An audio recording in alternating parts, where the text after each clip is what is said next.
But first, before I go into the details, there will be massive spoilers for the entire chapter and the secret boss.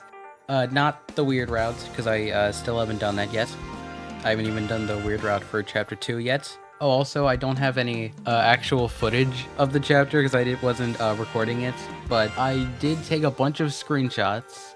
Anyway, this is a contender for the best chapter in the game. First off, it's hilarious. Not only do all of the jokes land, but it really helps that the characters are much more expressive in this chapter. Like, we got a bunch of new Susie and Ralsei sprites, and a bunch of really unique sprites for other characters. The beginning of this chapter, in the light world with the festival and everything, it was so sweet, especially Susie and Noelle's scene at the lake. Oh my god, I love those two. And the whole platforming mechanic that was unlocked this chapter was so cool. Seriously, when the camera angle changed and I realized I could jump, I lost my shit. All the new characters are amazing as usual. My favorites being Flowery, Aqua, and the secret boss. All 7 of the flowers were so funny and well done, and they have like great designs, and I love all of them. But also, you can't really talk about chapter 5 without mentioning Sharona. Flowery is such a unique character because he's really not the villain, just kind of the person who's holding back Asgore from allowing us to leave with him. You understand why he's doing it, but also you're trying to make him stop because you need to leave. But he just wants what's best for his caretaker and for his Dark World to still be alive.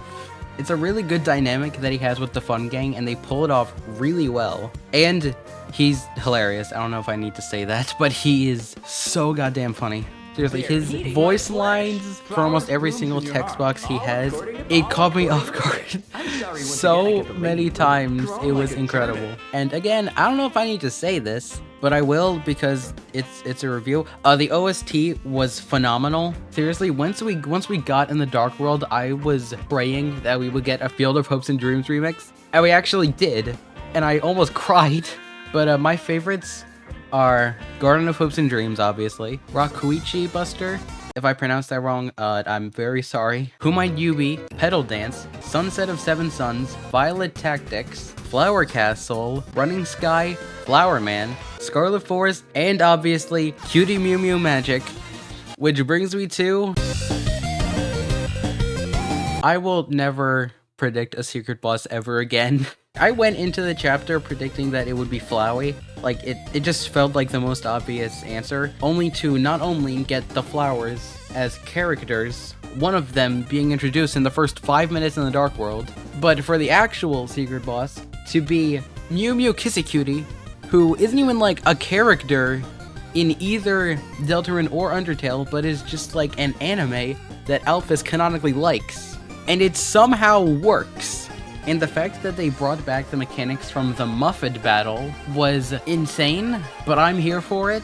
And they also threw in its own twist on it by having, like, the fact that you gotta collect the hearts and, like, those specific attacks where it turns into, like, a cross. And then it just becomes a dating sim halfway through. Again, I don't need to say this, but I will. Mew Mew is hilarious. I love her dialogue so much, and her song is amazing. I actually lost my shit when I heard Hatsune Miku. And she is probably my favorite character in all of Chapter 5. Or Aqua, they're really close. And then the ending is done so well. When the Roaring Knight just took Asgore, that's when I was like, oh, okay, so we're not actually gonna fight him. And then Flowery just starts chasing the Roaring Knight and gets him into a battle and almost wins. It was incredible. It was cinema. It was... So yeah, overall, it was incredible. It was hilarious. The OST was incredible. The characters were incredible. The boss fights were amazing. There were 2 new mechanics. Technically 1, because one of them was from Muffet.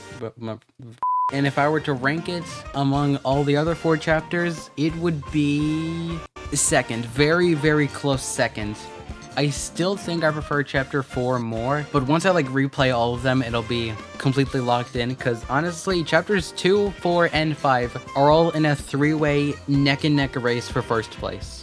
But yeah, that's my review.